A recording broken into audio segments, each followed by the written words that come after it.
не искушайте свою судьбу.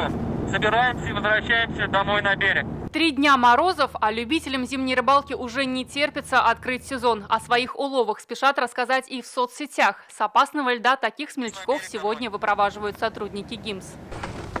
Сколько там? Толщина льда 5 сантиметров. Выход на лед запрещен.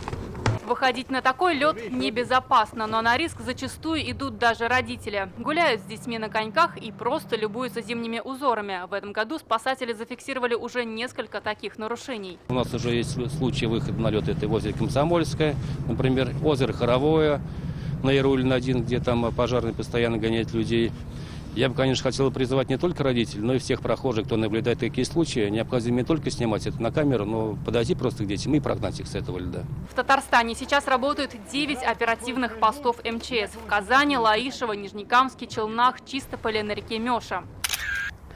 С наступлением морозов любимым местом для фотосессий, а также для катания на коньках у большинства становятся вот такие едва заледеневшие водоемы. Но в погоне за красивыми снимками, а также за развлечениями не надо забывать о своей безопасности. Ведь у берега толщина водоема сейчас составляет всего 5 сантиметров, а сделав пару шагов вперед, и того меньше – 1 сантиметр. Пока спасатели обходятся предупреждениями, но уже завтра регулярные рейды начнутся на всех акваториях республики. Нарушителям грозит штраф от 1500 до 2500 рублей. Наталья Мезина, Марат Зайдуллин, ТНВ, Казань.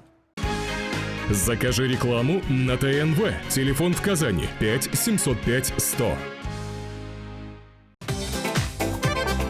Көтелмәгән кунак көттөреп кенә интернет челтәрләренә дә килеп җитте.